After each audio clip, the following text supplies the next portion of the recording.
14 years ago, when I did my apprenticeship in California, nearby Santa Barbara, I actually worked with one of the very best organic farmer there was there. His name was Michael Rouse. He actually taught me a lot about what I know today. And it was a great primer for me. But as we were working together very closely as a master to apprenticeship type of relationship, we had long discussions about what would be a better system. And he was aware of his limits. And one of these limits, I thought, and he thought, was that non-stop tilling he was doing. So his system was very much like a lot of conventional organic farms based on composting. That was guaranteeing a lot of fertility, but it was also very much dependent on that constant input of composted manure and that labor-intensive activity of composting, spreading, incorporating. That part I took out of the system. There is no composting whatsoever in my system. I'll show you how the systems and how it works without compost. And there is no tilling whatsoever. It's all based essentially on a layering system, layering of organic matter. Here, of the bed itself, the area where things are being cultivated, we are really down to 24,000 square feet, which is roughly about half an acre. So if we specifically measure the place where crops are being grown. I gross on a yearly basis $60,000. That's essentially $120,000 an acre, yield-wise. So everything I bring in terms of organic matter input, which is really the basis of fertility for me, mostly manure and mulch, because mulch is a big part of the system, and I'll talk more about mulching. All of that represent a 5% cost input based on my output in terms of revenues, sales. So I call that very sustainable. And another benefit, which is also a major one, maybe not as much in Arkansas, but I'm sure it would be in other areas, is water retention. And with that, the fact that I don't use a lot of water to grow my crops. And the reason for that is really organic matter in the soil.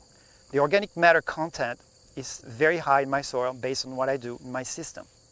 So what happens is my soil is a real nice spongy soil that really can keep moisture in. Of course, mulching helps too, but the structure of the soil, kept completely pristine in its natural states, allows me to also use a lot less water. So and it goes back to sustainability. Even though I don't pay a lot of money for my water, it could be another situation where you are on city water or expensive water, and then that becomes a huge benefit then. There is almost very little weeding to do because of mulching system. There is no tilling to do. There is no composting, transferring compost back and forth.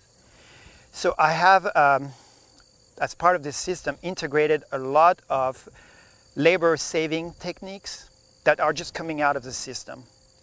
And kind of to give you a bottom line on this is that we're doing this whole production here on my farm while working 3 mornings a week. That's it. We here 3 mornings a week, Monday, Wednesday, and Friday from 7 to noon. And we are pulling this production out and we do not come back, we do not work on any other time. Now, there might be an issue with you importing weeds. I mentioned before that you do not want to start with a bad weed like Bermuda grass, so that's take care of that when you look for a place to start your farm. But also, there's another aspect that when you bring in your mulch, you want a clean mulch, and this is important. Do not use hay. I really don't recommend you using hay. Hay, unless you know exactly what hay field you're talking about. But hay is a huge just holds a lot of things, and you can actually import some of those really bad perennial weeds that you don't want to deal with. So you're using straw, and not just any straw. You want to use straw that's been combined well, or maybe immature, that will not sprout whatever grain is in that straw. I use wheat straw, and I spend a lot of time looking around for the best wheat farmer I can find.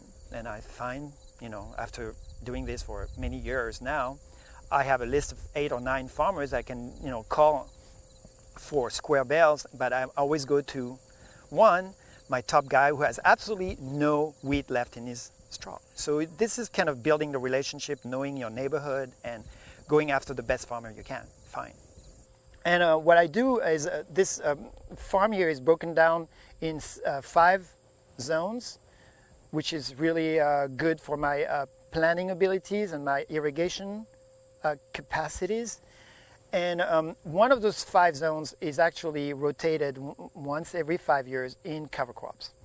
So cover crops are part of my system, and a typical cover crop year will include oats and buckwheat and soybeans and more oats.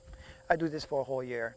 So that particular zone, which is 1/5 of the farm, will be left alone for a year, kept in cover crop. We have a chicken tractor on it right now, which is part of the system of just keeping that area clean of cash crops for a year. And so that's certainly part of my rotation system. As it relates to the general skills necessary for you to be a good direct marketer, I would say that you have to first know which channels are right for you. Also involve a certain amount of diversification, that you might not want to have all your eggs in one basket. It's nice for me to have 3 main channels: the stores, the restaurants, and the farmers markets. This farm is not just organic, it's also no-till, which means that I do not use any form of mechanical tilling on any of it, which also includes when I first actually take possession of the farm and I'm starting from the pasture. I do not till at that point. I only layer up my organic matter, and that's how I start my farming.